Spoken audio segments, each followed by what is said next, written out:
Аллаһы субхана ва тааля ар-Рахман, рахимле, һәм үз рәхмәте белән ул җибәрде пәйгамбәрләрне. Һәм шушы пәйгамбәрләр аша безгә җиткезде, ирештерде үз динен һәм шәригатен. Һәм бу диндә Аллаһ Раббыбыз иң элек кеше белән үзе арасында булган элемтәнең шикләрен билгеләде. Ничек кеше Аллаһы субхана ва тааляга карата нинди мөгамәләдә булырга тиеш? Аллаһның нинди хаклары бар, аларны ничек ул үтәргә тиеш? Һәм шулай ук Аллаһы Тәгалә диндә билгеләде кеше икенче кеше белән нинди мөгамәләдә, нинди элемтәдә булырга тиеш икәнлеген пәйгамбәрләр аша безгә ирештерде. Һәм пәйгамбәр Мөхәммәд саллаллаһу алейхи ва саллям безгә бәян итте: һәрбер кешенең сиңа карата хакы бар. Синең бар, ата-анаң, аларның хаклары бар. Балалар бар, балаларның хаклары бар. Ирнең хатын алдында, хатынның ир каршында хаклары бар. Булар барысы да диндә аңлатылган. Һәм шулай ук бер мөселманның икенче мөселман каршында хакы бар. Хак дигәндә, русча әйтсәк, право дип тәрҗемә итәргә мөмкин без.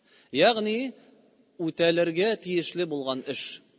Һәм пәйгамбәр Мөхәммәд саллаллаһу алейхи ва саллям безнең бер хадистә Абу Хурайра радиллаһу анһу безгә бу хадисне китерә һәм әйтте.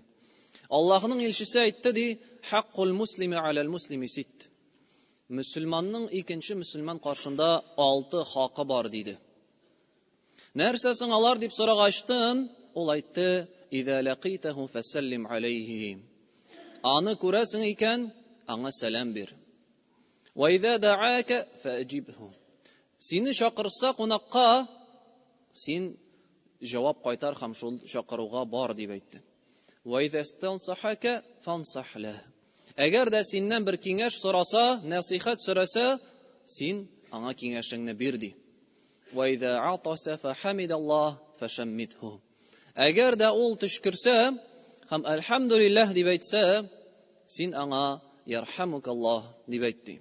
"Ва иза марида фаудху." Әгәр дә ул ширләсә, син аның янына бар, хәлен белеш, зиярат ит. "Ва иза мата фатбаху." Әгәр дә ул бу дөньядан китсә, вафат булса, син аның җаназасына бар дип әйтте. Әйе, менә шушы хакларны пәйгамбәр Мөхәммәд саллаллаһу алейхи ва саллям үз хадисендә безгә аңлатып китте. Һәм һич шиксез, бу гамәлләр бер караганда кичкенә генә кебек, ләкин аларның кешеләр арасында, кешеләрнең күңелләренә тәэсире бик зур. Һәм Аллаһы субхана ва тааля каршында ул бөек әҗиргә, савапка илтүче гамәлләрдән булып тора. Шушы 6 хакны иншаллаһ бүгенге хутбәдә без кыскача искә төшереп һәм аңлатып китсәк, хәерлегә булыр. Беренче хакы дип әйтте: "Сәлам, аны күргәндә ди, сәлам бир" дип әйтте. Икенче риваятта бу хадисның ул сиңа сәлам бирсә, син сәламны кайтар дип әйтте. Сәлам нәрсәсен ул дигәндә, безгә пәйгамбәр Мөхәммәд саллаллаһу алейхи ва саллям мөселман икенче мөселманны очратканда ничек итеп аны нинди сүзләр белән сәламләргә каршы алырга тиеш икәнлеген безгә аңлатты. Шулай бер сахаба пәйгамбәрбез саллаллаһу алейхи ва саллям янына килеп керә дә һәм хәерле иртә дип әйтә. Һәм шуннан соң пәйгамбәр саллаллаһу алейхи ва саллям әйтә: "Безгә ди Аллаһ моннан яхшырак сүзләр бирде" ди. "Ассаламу алейкум ва рахматуллаһи ва баракатуһ" дигән сүзләрне безгә билгеләде ди. Һәм бу ди җәннәт әһелләренең сәламе ди. Ягъни җәннәткә керүче кешеләрне фәрештәләр шушы сүз белән каршы алачаклар, һәм алар бер-берсенә җәннәттә шушы сүзләрне әйтерләр ди. "Ассаламу алейкум ва рахматуллаһи ва баракатуһ." Әйе, без бу сүзләрне еш ишетәбез, ләкин ул сүзләрнең мәгънәсе турында без кайбер чакта уйланмыйбыз да. Әгәр дә уйлансак, бу бит кеше икенче кешегә әйтә ала торган иң камил сәлам сүзләре. Моннан башка бер нинди телдә дә, бер нинди халыкта да хәерлерәк сүзләр юк дөреслектә. Нәрсә дип әйтәбез соң без? Күрешкәндә "Ассаламу алейкум" дибез. Сезгә Аллаһның сәламе булсын ди. Ягъни без күргән кардәшебезгә сәламәтлек, иминлек, тынычлык телибез тормышында. Аның өчен дуа кылабыз. Бу дөньяда сәлам булсын, һәм ахирәттә дә аңа сәлам булсын дип дуа кылабыз. Ва рахматуллаһи, һәм Аллаһы Тәгалә, һәм Аллаһның рәхмәте дип әйтәбез. Аллаһның рәхмәте булсын сиңа дип дуа кылабыз. Һәм Аллаһның рәхмәтендә без барыбыз да мохтаҗбыз, һичшиксез. Бу дөньяда һәм ахирәттә дә Аллаһның рәхмәте безгә кирәкле. Беркем дә Аллаһның рәхмәтеннән башка яши алмас. Һәм без аңа шушы сүзләрне телибез. Ва баракатуху, һәм Аллаһның бәрәкәте булсын ди. Русча әйтсәк, благословение. Ягъни һәрбер эшеңдә синең һәрбер эшең уңышлы булсын. Синең гаиләңдә бәрәкәт булсын, гаиләңдә син рәхәт күр. Синең эшең уңышлы, бәрәкәтле булсын ди. Эшеңнең рәхәтен күр, малының файдасын күр дип, шундый гомуми, общий бер дуа кылабыз без бер-беребезне күргәндә. Һәм уйланып карасак, бүтән бер нинди сүз дә моны алмаштыра алмый. Исәнмесез дигәндә, хәерле иртә, хәерле кич дигән сүзләр дә, яисә башка телләрдә булсын, ул булар якын да килми Аллаһы Тәгаләнең безгә биргән сәламләү сүзләренә. Һәм шуңа да Пәйгамбәр Мөхәммәд саллаллаһу алейхи ва саллям безгә шушы сүзләрне әйтергә кушты. Бер-беребезгә әйтергә. Кем булуына карамастан, яшьме ул, картмы, олымы, кешеме, байлымы, фәкыйрме, танышмы ул, таныш түгелме, әгәр дә син күрәсең икән, ул синең мөселман кардәшең, аның хакы син аңа сәлам бирүең булып тора. Мәчеттә булганда, урамда күрәсеңме син аны, мөселман кардәшеңне аңа әйтү кирәк, ассаламу алейкум дип. Һәм беренче булып сәламне әйткән кеше Аллаһы Тәгалә, Аллаһ каршында иң хәерлеләрдән булып тора. Һәм шулай ук иң саран кеше ул сәламгә саран кеше дип әйтте Пәйгамбәр саллаллаһу алейхи ва саллям. Ягъни әгәр дә кеше сәлам әйтүгә дә саранлана икән, димәк аннан да саранрак кеше юк дигәнне белдерә. Һәм сәламне бирү беренче буларак ул сөннәт булып тора. Ләкин сәламне кайтару ул фарыз. Сиңа сәлам бирделәр икән, һәм син сәламне кайтармасаң, ул вакытта син үз өстеңә гөнаһ аласың. Чөнки Аллаһы Тәгалә әйтә: "Ва иза хуйитум би тахиятин фахайю би ахсана минха ау руддуха". Әгәр дә сезгә сәлам сүзләрен әйтсәләр, сез шул ук микъдарда кайтарыгыз, сез арттырып кайтарыгыз, яисә шул ук микъдарда кайтарыгыз ди. Берәү әйтте: "Ассаламу алейкум" дип, син яисә "Ва алейкумуссалам" дип кайтар, яисә арттыр. "Ва алейкумуссалам ва рахматуллаһи ва баракатуһ" дип арттырсаң, тагы да хәерлерәк була. Ләкин киметеп әйтү тиешле түгел. Һәм Пәйгамбәр саллаллаһу алейхи ва саллям менә шушы сүзләрне, алар кичкенә кебек булса да, гомумән безнең җәмәгать бар тел гамәлләре, аларга кеше игътибар бирми. Аны җиңел дип саный.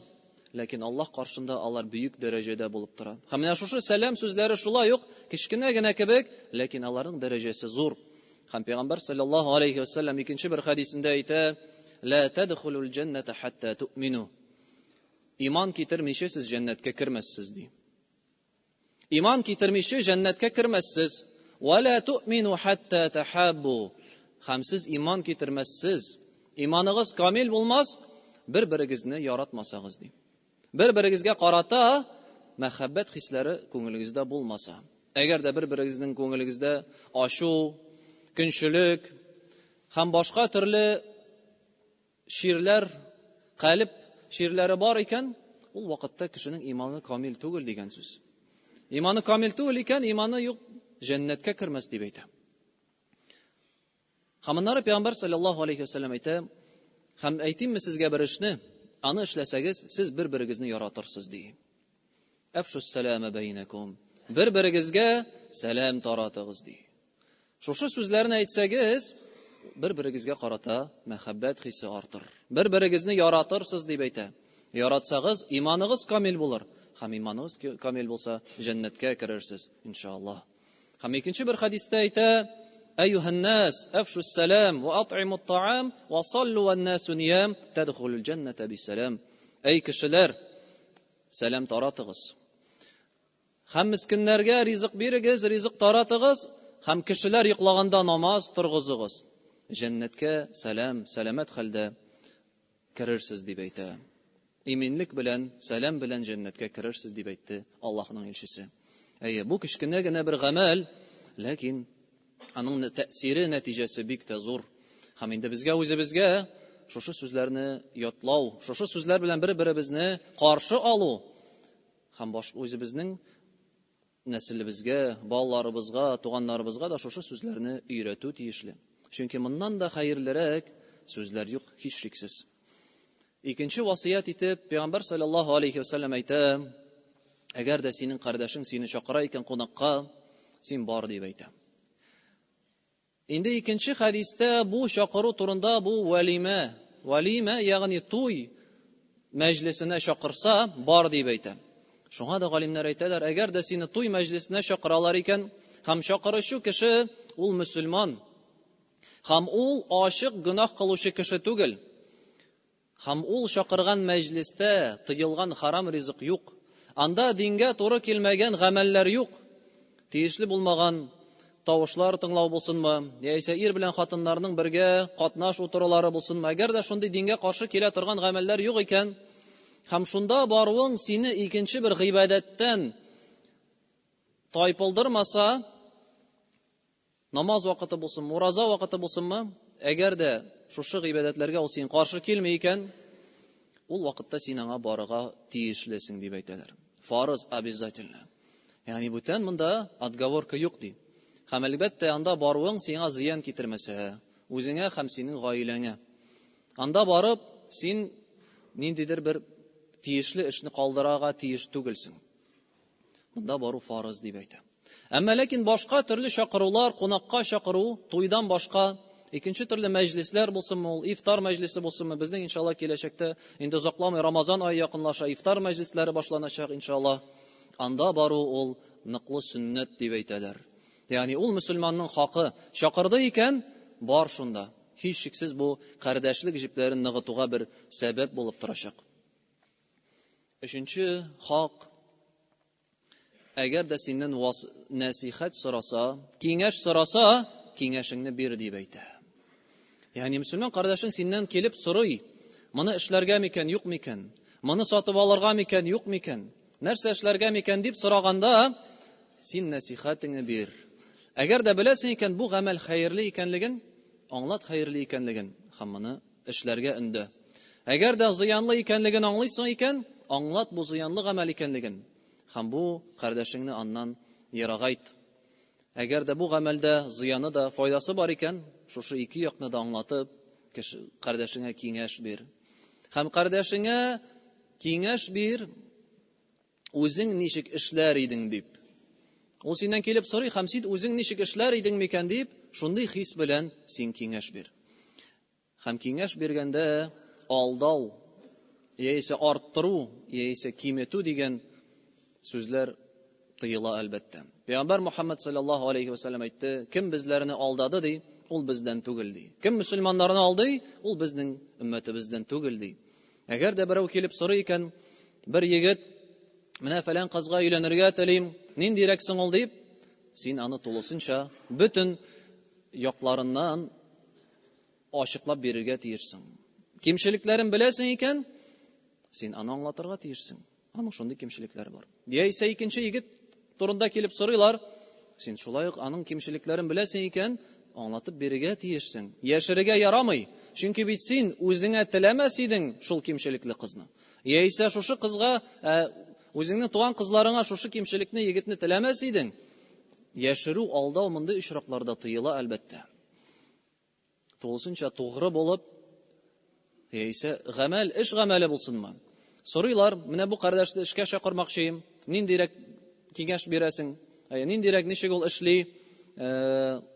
Ул добросовестный русча әйткәндә, яисә ул ялганлыймы, яисә тулысынча эшләмиме эшен дип, ул вакытта син ничек беләсең? Шулай ачыклап әйтергә кирәк. Чөнки син бәлки теләмәс идең аның үзеңдә эшләвен. Нигә син үзеңнең кардәшеңә моны телисең? Ягъни бу киңәш бирү мәсьәләсендә дә җәмәгать бик җитди карарга кирәк. Инде әгәр дә үзең киңәш бирә алмыйсың икән, икенче кешегә юнәлтергә, гыйлемлерәк, синдән белемлерәк кешегә юнәлтергә. Ягъни һәр хәлдә үз кардәшеңә игътибар бирү тиешле. Юкка гына Пәйгамбәр саллаллаһу алейхи ва саллям әйтмәде, дин ул насихат дип әйтте. Һәм безнең дүртенче хак булып тора, әгәр дә мөселман кеше төш күрсә, эшкылык тотса, Әлхәмдүлилләһ дип әйтә икән, аңа ярхамукаллаһ дип әйтү. Ул Аллаһы Тәгаләгә хәмд сәнәләрен әйтә икән, без аңа ярхамукаллаһ, Аллаһы Тәгалә сиңа рәхимле булсын дип әйтү тиешле дип әйтә. Һәм бу шулай ук фарыз гамәлләрдән. Мөселман кардәшең әлхәмдүлилләһ дип әйтте икән, сиңа аны ярхамукаллаһ дип әйтергә кирәк. Беркем дә әйтмәсә, җәмәгатьтә гөнаһысы булачак дип әйтте. Һәм ул кеше соңыннан инде әйтеп куя, яһдикумуллаһу ва юслиху балакум. Сезне Аллаһы Тәгалә үз туры юлы белән алып барсын һәм гамәлләрегезне төзәтсен дип әйтеп дуга кыла. Һәм моннан без аңлыйбыз, әгәр дә төш күрәсең икән, һичшиксез Аллаһы Тәгаләгә мактау сүзләрен әйтү тиешле. Чөнки бу Пәйгамбәребезнең сөннәте, әгәр дә син әйтмисең икән, син ул вакытта ике нигъмәттән мәхрүм калачаксың. Беренчесе, син Аллаһы Тәгаләгә мактау сүзен әйтмәдең. Ә мактау сүзләре ул бөек гыйбадәт, гамәл булып тора. Һәм икенче нигъмәт, синең кардәшең синең өчен дуга кылмый. Бу да бик зур югалту булып тора һичшиксез. Һәм бишенче хакы мөселманның ширләгәндә аны зиярат итү. Шир хәлендә ята икән мөселман кардәшең, мөселман җәмәгатендә ул вакытта бер кеше булса да барып аның хәлен белү тиешле.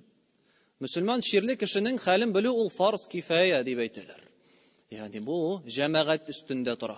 Әгәр дә җәмәгатьтән бер кеше булып барып булса да хәлен белешми икән, бөтен җәмәгать үстендә гөнаһ булачак. Ширле кешеләрнең хәлләрен белү тиешле һичшиксез. Һәм ширле кешенең хәлен белешү дигәндә, зиярат итү дигәндә безнең башка күп хәдисләр дә килә. Инде җәмәгать әзрәк алгарак килсәгез, безнең рәтләрен тыгызласагыз, артта кешеләр басып тора, аларга да урын булса, иншалла. Инде шактый җәмәгать җыелды. Арттагы рәтләр бигрәк тә кысылыгыз әзрәк. Чуть потеснитесь, братья, сзади уже много людей стоит. Инде кардәшлек турында сөйләгәндә һичшиксез без үзебез утырып торабыз икән, кардәшләребезне дә кайгыртырга тиешбез. Кемнеңдер төрле хаҗәтләре бар, кемдер соңга калып килде. Менә монда, ягъни гамәлдә безнең күренә, безнең динебезне тотуыбыз әлбәттә. Һәм ширле кешене ди кем иртә белән ширле кеше янына бара, кичкә кадәр аның өчен фәрештәләр догада булырлар ди. Кем кич белән бара, ширле кешенең хәлен белешергә, иртәнгә кадәр фәрештәләр аның өчен догада булырлар ди. Һичшиксез ширле мөселман кешенең хәлен белү ул зур саваплы гамәлләрдән булып тора. Һәм әлбәттә зиярат кылганда да инде әдәпләре бар билгеле бер. Аны әдәпләрне өйрәнү кирәк. Кеше янында озак утырмаска, хәлен белештең, күчтәнешләреңне бирдең, күрәсең икән, инде ул арыган хәле юк, инде шуның белән чыгып кит. Һәм дуга кыл аның өчен, ла бәс tahur иншаллаһ. Бер нәрсә дә түгел иншаллаһ, кайгырма, бу Аллаһы Тәгаләдән сиңа чистарыну булсын дип, шундый сүзләр белән дуга кылды. Һәм соңгы 6нчы хакы җәмәгать хәдистә килгән, мөселман кеше вафат булса, аның җаназасына катнашу.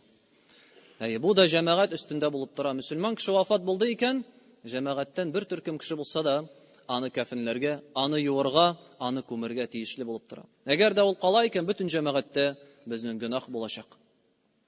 Һәм Пәйгамбәрбез саллаллаһу алейхи ва саллям әйтте, кем ди үлгән кешегә намаз укыганчыга кадәр җаназага ияреп бара икән, аңа бер кыйрат савап булыр ди.